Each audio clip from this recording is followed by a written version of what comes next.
Tragic life and death of Wendie Jo Sperber. September 15, 1958, in Hollywood, Wendie Jo Sperber was born. She was raised in the world's entertainment hub. She loved acting as a child and made her friends and family laugh with her innate humor and timing, which made her famous as an actress. Her Hollywood upbringing brought her close to the film industry. She pursued acting roles early on due to her entertaining nature and strong will. Sperber gained famous in the late 1970s and early 1980s as a comedic actress who could bring laughs and deep emotions to her plays. I Want to Hold Your Hand, a 1978 Steven Spielberg film, was her first major role. A 1960s film about Beatles enthusiasts. Wendie Jo's enthusiastic and lovely acting earned accolades from critics and audiences. She got numerous Hollywood roles after this performance, and it became evident that she could light up the screen with her humor and honesty. Wendie Jo Sperber's lead role in Dinky Hawker, an ABC special series, was one of her first major acting roles. Sperber showed her comedy, compassion, and dramatic acting in this show about real-life social and emotional issues for young viewers. Dinky Hawker was about an adolescent girl who uses food to cope with loneliness and rejection by burying her feelings. The part was poignant and socially relevant, highlighting youth concerns like body image, self-worth, and teen pressures.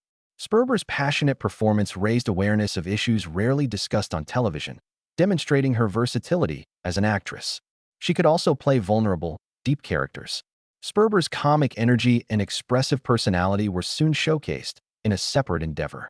In Steven Spielberg's 1979 big-budget comedy 1941, a wild spoof of California's terror following Pearl Harbor, she showcased her physical comedic skills. Sperber stood out in a movie full of slapstick chaos, insane humor, and larger-than-life characters by embracing her physicality. She took risks, sometimes literally, to make her scenes amusing with her body language, facial expressions, and timing. Sperber's appearance was memorable despite the film's poor reviews, and it demonstrated her aptitude for aggressive, high-energy comedy that required boldness and smart intuition. Robert Zemeckis, who saw Sperber's comic prowess in 1941, cast her in Used Cars in 1980. This dark comedy starring Kurt Russell and Jack Warden was about the shady world of used automobile sales. Sperber got another chance to spice up a strange production with her humor. She maximized her screen time and suited the film's satirical tone despite her little role. Sperber proved she could handle TV drama, slapstick farce, and caustic cinematic humor by working with Zemeckis, who would subsequently become one of Hollywood's most recognized directors. Sperber became famous in the 1980s because to her roles in big films, notably 1985's Back to the Future, when she played Linda McFly, Marty McFly's sister. She was remarkable in a supporting role, proving she can create a lasting impression in short screen time. In 1990, she reprised the part in Back to the Future Part 3, cementing her connection to one of the most iconic cinematic trilogies. Her role in these flicks cemented her status in pop culture and won over new followers. In addition to movies, Wendie Jo Sperber appeared on TV.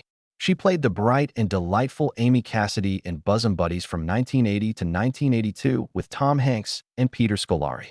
The show launched Tom Hanks' career and provided Sperber a forum to shine in a comic part that fit her. She was popular for her timing, delivery, and chemistry with the actors, which brought warmth and humor to people's living rooms. She then featured in Private Benjamin, Hearts of Fire, and several guest parts on popular TV shows, demonstrating her versatility as an actress. Wendie Jo Sperber returned to television after the success of Back to the Future and its sequels, eager to perform fresh comedies that showcased her wit and charm. Babes, a 1990 sitcom, was one of her most prominent roles.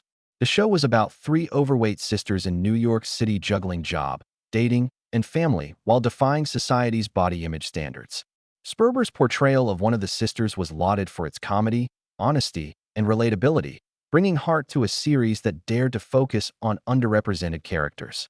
Babes was canceled after one season despite its original concept and Sperber's excellent performance. Still, her performance in the series solidified her image as an actress who can excel in unexpected parts. Sperber's career advanced in 1994 when she played a key supporting role in CBS's Hearts of Fire. Sperber showcased her humorous and dramatic skills in the program, which starred John Ritter and Marky Post, and blended political satire with romantic comedy. Sperber shined again with her charisma and timing, working with recognized television veterans. She appeared regularly on primetime television with Hearts of Fire. This presented her to a new audience who may have known her from her movies. Sperber delighted audiences with guest starring parts throughout the 1990s, demonstrating her versatility. She appears in an early Will and Grace episode in 1998. She played April, an eccentric cleaning lady who inspires Grace Adler's imagination and adds a comic twist to the plot.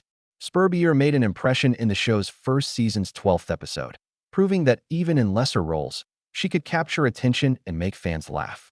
This guest appearance showcased her physical comedy and ability to create unique characters with a few lines and mannerisms. Unfortunately, Wendie Jo Sperber's career ended bitterly. After her untimely passing, her voice appeared in an American Dad episode in 2006. In Roger and Me, Sperber voiced a character for the final time. She died before the broadcast, but her vocal performance reminded viewers of the joy she offered millions of followers over her career. This post-mortem appearance reflected her work's longevity and her spirit's continuation in entertainment. Wendie Jo Sperber's legacy beyond acting. In 1997, she got breast cancer, a turning point that made her want to help and raise awareness. She bravely announced her diagnosis and used her fame to raise awareness. Westpark Cancer Support Center in Sherman Oaks, California, was founded in 2001. Cancer patients and their families received free support groups, yoga, massage, and counseling from this NGO. Westpark was a safe place for many and remains a testament to Sperber's kindness, compassion, and energy. Her advocacy activities revealed her strength, sensitivity, and perseverance, as well as her humor and entertainment. Although she was fighting cancer, she supported others because she believed no one should go through it alone. Her ability to turn personal hardship into a mission of hope and healing inspired many and created a lasting impact beyond Hollywood. Wendie Jo Sperber married film producer Richard Velasquez in 1988, balancing her performing profession and family life. Their marriage was partly public, like many in the entertainment world. Sperber always kept some of her private life hidden. The couple spent over a decade constructing a life and raising their children despite Hollywood pressures and juggling family and performance. After over 10 years of marriage, obstacles got too much. Sperber and Velasquez divorced in 1994. Sperber had to cope with the emotional toll of divorce while maintaining her entertainment career. Her motherhood remained her priority, maintaining her family's top priority.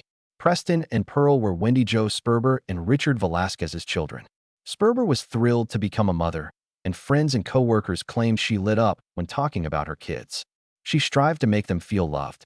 Sperber took enormous satisfaction in watching Preston and Pearl grow, leading them through their childhood, and valuing her time as a mom above all else, even while managing a hectic television and film schedule. Her lifelong dedication to her children showed her love and commitment as a mother. Sperber's 1997 breast cancer diagnosis transformed her life. Many find such a diagnosis stressful and life-changing. This moment transformed Sperber's life. The cancer appeared to go into remission after her initial treatments. She stayed happy and hopeful during remission, pursuing her work and personal passions while becoming more conscious of other struggles. Unfortunately, the break was brief. She painfully revealed in April 2002 that her cancer had spread throughout her body. Sperber bravely faced the sad news. By mid-2004, her cancer was worsening, so she tried experimental brain radiation therapy. This treatment demonstrated her readiness to try everything and her determination to spend as much time as possible with her children and career she loved. Sperber's refusal to let her disease define her or stop her career inspired me. She worked in television and movies during therapy, displaying great perseverance and dedication to her trade. She appeared in the popular sitcoms Unhappily Ever After, Home Improvement, Will and Grace, and Grounded for Life. Although minor, these parts proved her versatility as a comic actress and allowed her to stay linked to the industry that had brought her joy and acclaim. She appeared in 1999's Desperate But Not Serious and 2002's Sorority Boys in addition to television. Her presence on TV during these difficult years showed her perseverance and love for acting, and it gave audiences moments of humor and emotion while she battled a difficult battle. Wendie Jo Sperber lost her battle with breast cancer on November 29, 2005. She died at 47 at her Los Angeles home, surrounded by family. She was mourned in the entertainment business for her comedic timing, kindness, and colorful personality. Beyond her professional achievements, her greatest legacy was her love for her family especially Preston and Pearl, and her willingness to live life fully despite hardships. Sperber's narrative of fortitude, endurance, and laughter in the face of hardship lives on.